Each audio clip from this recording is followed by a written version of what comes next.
Good afternoon, everyone. This is my second video for today, which is a rare thing to happen. But I've decided to show you how to answer some of the vocab questions on the hard practice sets in the same official ETS GRE Superpower pack. Now, let's jump right in. Again, I would like to remind you that these questions are identical to those that appear on the official GRE test. So these are the kinds of questions that do not replicate, but actually represent the original questions, okay? So you don't have to doubt that. In searching for norms, I need my pencil. In searching for norms in the sense of authoritative standards of what ought to be, rather than in the sense of what is average and thus can be considered normal, normative ethics aims to. So the meaning here is that normative ethics searches for authoritative standards, not for any kinds of norms and average. So we need the synonym for the word authority. Authority. Prediction, no. Mitigation, no. To mitigate means to lessen the impact of something, to make something less either apparent or influential. Okay. Question, no. Personalized, no. Dictate. It's a direct synonym for the word authoritative. Now, number two, when she first came to France from Bulgaria, she was hardly. Now, she was hardly means she was not this person, okay? She was hardly the student she later made herself out to be, since she had access to considerable family wealth. So if she had access to considerable family wealth, then she later became rich. We need the opposite of rich. Rich, not rich. Because at the beginning she came, a lot of people did not think she was rich, but later it turned out that she was actually. So, what is the opposite of the word rich? Naive, no. Assiduous, no. Ambitious, certainly no. Precocious, no. Impecunious, yes.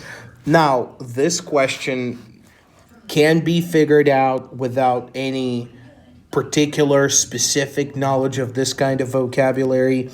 Though at the same time, what I recommend that you do is, as you work through these practice sets, you need to jot down the words that you actually don't know. You can certainly explore the technique that I'm using here in answering my questions, which is eliminating the wrong answers and then choosing the right one.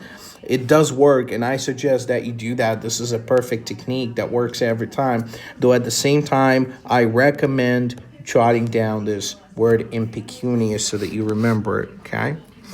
Right, so let's go. Question 3. Researchers have observed chimpanzees feigning injury.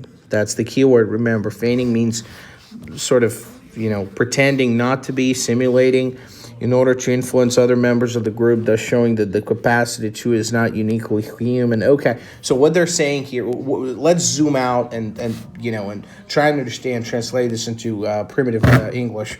What's the meaning of the sentence? The meaning of the sentence is that not only humans pretend, but chimpanzees too, okay?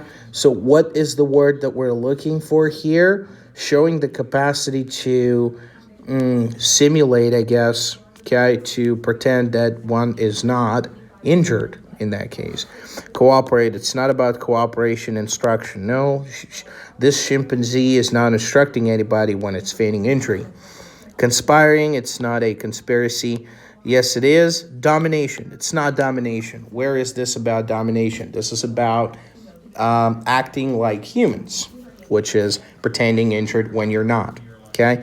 And this is the word dissemble, okay? And the last question for today. Instant celebrity is often asset. Because if there's no something to interest the public, no stage or screen triumphs, no interest, no heroic, people quickly become bored. Okay, so instant celebrity is often, so people quickly become bored. That's an interesting message here. Instant celebrity is often fleeting and incomparable. Yeah, there's no comparison. I'm crossing that out completely because there's nothing about comparing one star to another star, one celebrity to another celebrity. And untapped. Untapped means like either unlimited or untouched or undiscovered, still yet to be discovered. No, I'm not going with that. A fleeting asset. Well, fleeting is like either temporary, okay, instant celebrity, okay. That's what it is. Then we're looking for the second gap here is no to interest the public, competing attraction, continuity of exposure, real achievement. Competing attraction. But this is not about competition. And this is not about exposure because interesting books is not really about exposure, and exploits is not real about exposure. So we're talking about screen triumphs, yes, they are, but they're providing several examples, and in this case, I think it is F, real achievement. So I'm going with A and F. All right. So I appreciate your attention. If you still have any questions, go ahead and leave those in the comment section or shoot me an email at fluentprime@gmail.com. And good luck on your GRE test.